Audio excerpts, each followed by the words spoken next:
Good morning, everyone. Welcome to Art Class with Mrs. LaCourse. Today we are going to be doing something called typography. So typography is when the words make up a picture. So for example, if you have a giraffe, the word giraffe spelled out becomes the image of the animal. So this is what I mean. So here we go.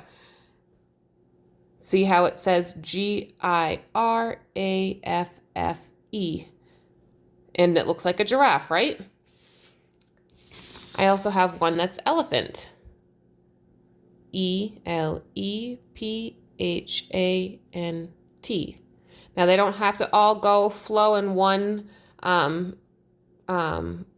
in the correct order. However, they do need to look like they belong close to each other. So I can't just put the T at the front and then you can't just mix and match where the letters go. That's what I'm trying to say. Just not coming out super eloquently. So how do we do this? And what can I do with it? You can do anything really with it.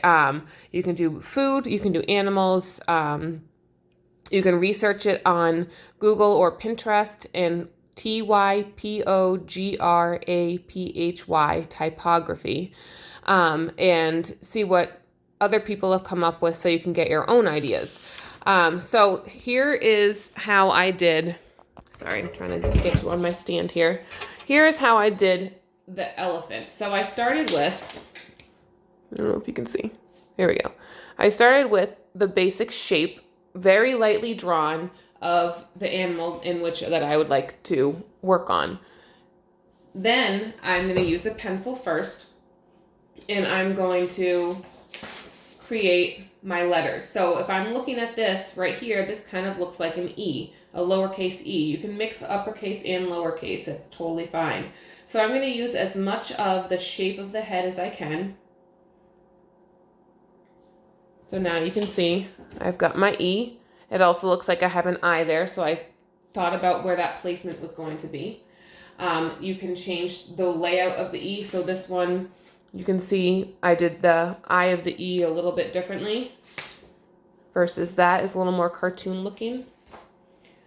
And then you're going to try to keep, so you're going to space out where you put the letters. You're going to try to keep them as close as possible because you want them to still translate as a single image or picture.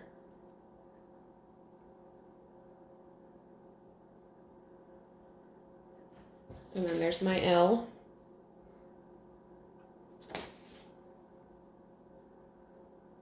Do a smaller E. Again, they're trying not to touch, but stay close enough so when we erase everything else, it'll translate. And then my P will be down here.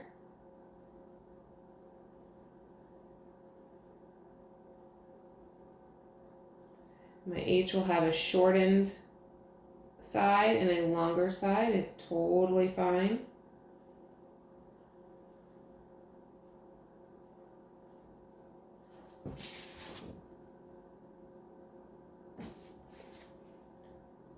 And my A.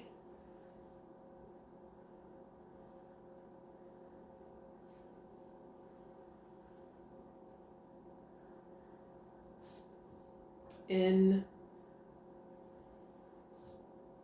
And my N is going to also come out, a little smaller, skinnier at the end, so it'll look more like a tail. And then I've got my T at the bottom. Now, at this point, notice how I kept it fairly light because you don't want to see all of the extra lines. So at this point, you can trace, and then you're going to erase all of the extra lines.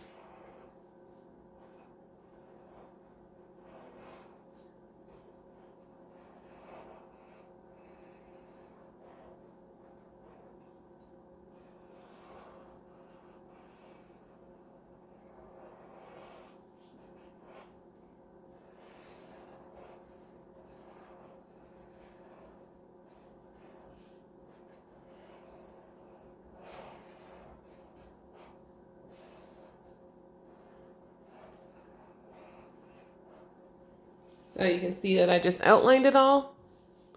And now you just take your eraser Erase all the extra stuff. And now you've got your typography elephant.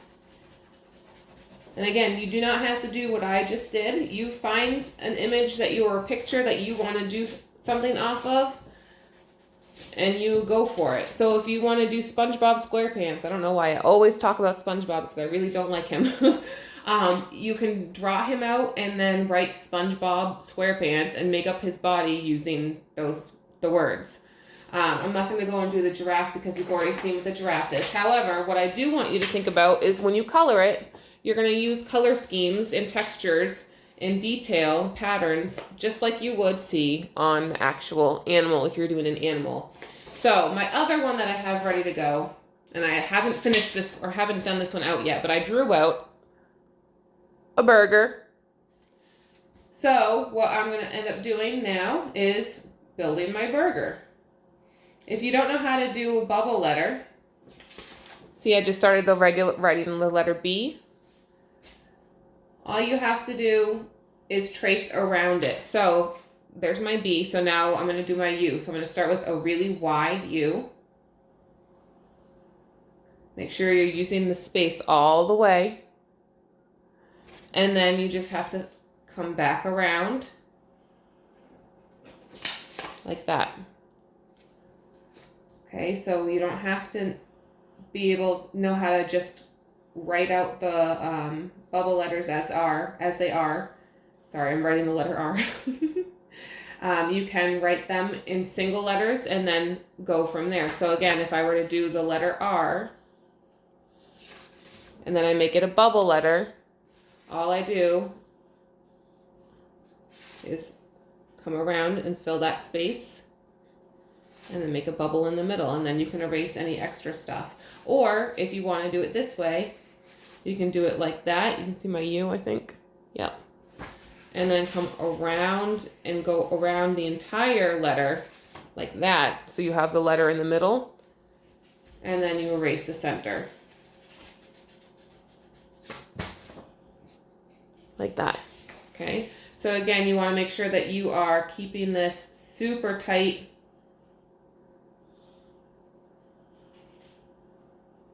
The letters don't have to be perfectly made either. They can be wobbly to fill in spaces.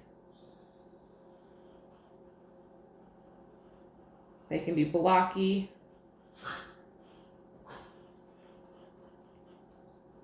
So there's my burger for the top. And then when I go to color this in, you know how they have like the little seeds on top? That's kind of like the details I was talking about. If you want to do something like this, make sure you add details and then color it with the appropriate color scheme. So I'm not going to do a purple burger top because I've never seen purple bread before, and frankly that would scare me to try to eat that. Like that. Okay, then my next letter is lettuce. Now lettuce, if you think about lettuce, they don't have straight edges on lettuce. It's all like flowy and wavy, so your letters can be like that too. So maybe I'll do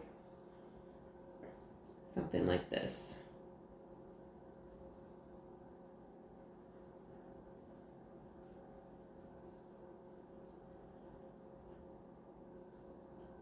And you can repeat the word if it's not long enough.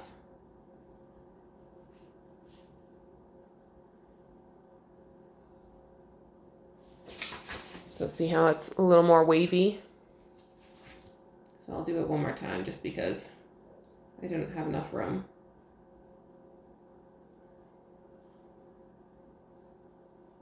And again, you can use uppercase or lowercase letters to fill space in, but you want all the letters to try to be as tight as possible.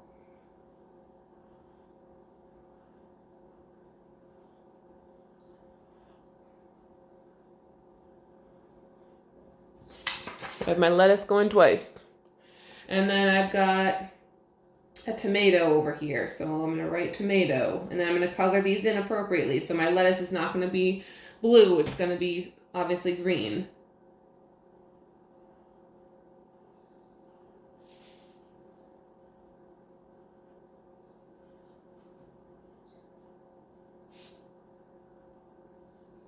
And your letters are going to curve with the way that the layout is. So see my tomato right here.